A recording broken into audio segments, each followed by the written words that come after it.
On the gastrointestinal system. We start up in the head. This is the lower lip and the upper lip.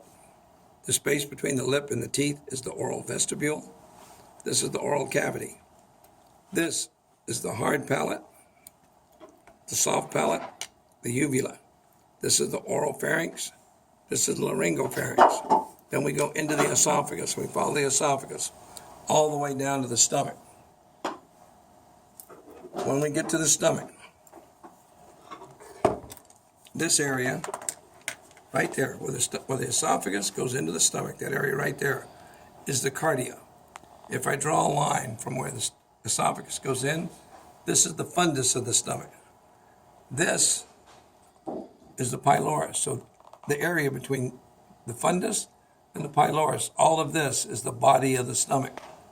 All right, so I have the cardia, the fundus, the pylorus, and the body of the stomach. When we look at the muscles of the stomach, these are going at an angle. These are your oblique, your inside layer of muscle. These are coming around the stomach. These are your circular muscle, the middle layer of the stomach muscles. And these here and here are your longitudinal muscles, the outside layer. Now when we look at the inside of the stomach, no, turn it over. This is the serosa. This dark is the muscularis externa, the three muscles, the oblique, the circular, and the longitudinal. The white is the submucosa, and the pink on the inside is the mucosa. This is rugae, allows the stomach to stretch. Two sphincters. The cardiac sphincter, where the esophagus goes into the stomach, and the pyloric sphincter, where the stomach empties into the duodenum.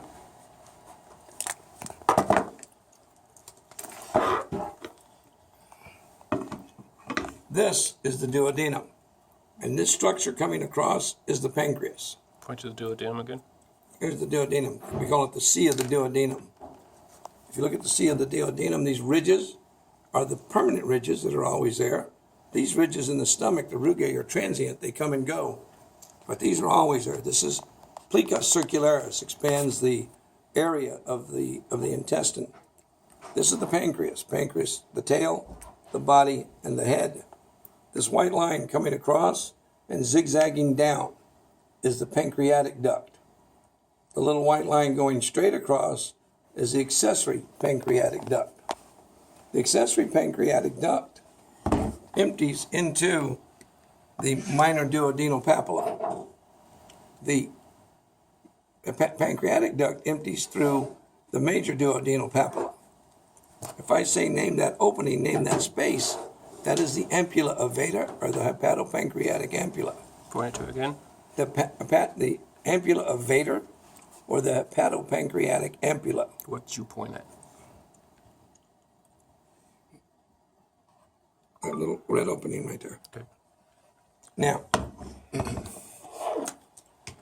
if I take this is the gallbladder.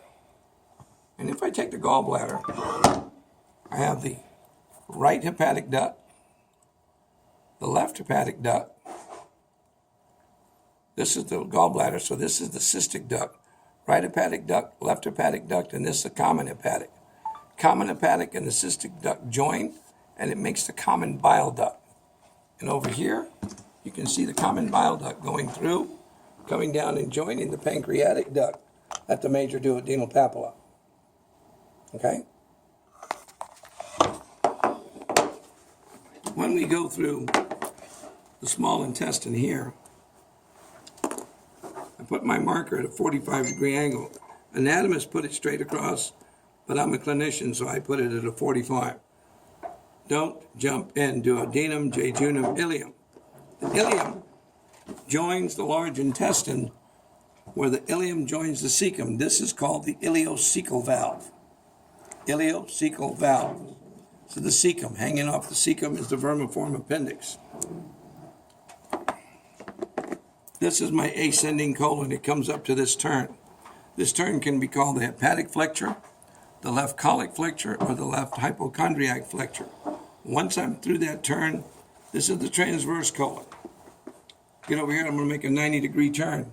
This is my splenic flexure, my left colic flexure, or my left hypochondriac flexure.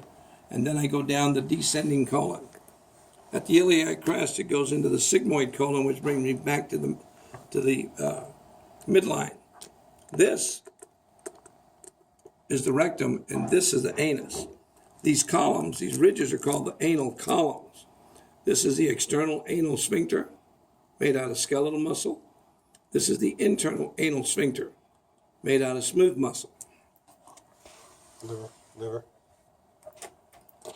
When we look at the liver, this is the falciform ligament. Divides the liver into the right lobe of the liver and the left lobe of the liver. If I turn it, I have this big square next to the gallbladder. This is the quadrate lobe of the liver. This one that looks like a finger right next to the inferior vena cava is the caudate lobe of the liver. Okay?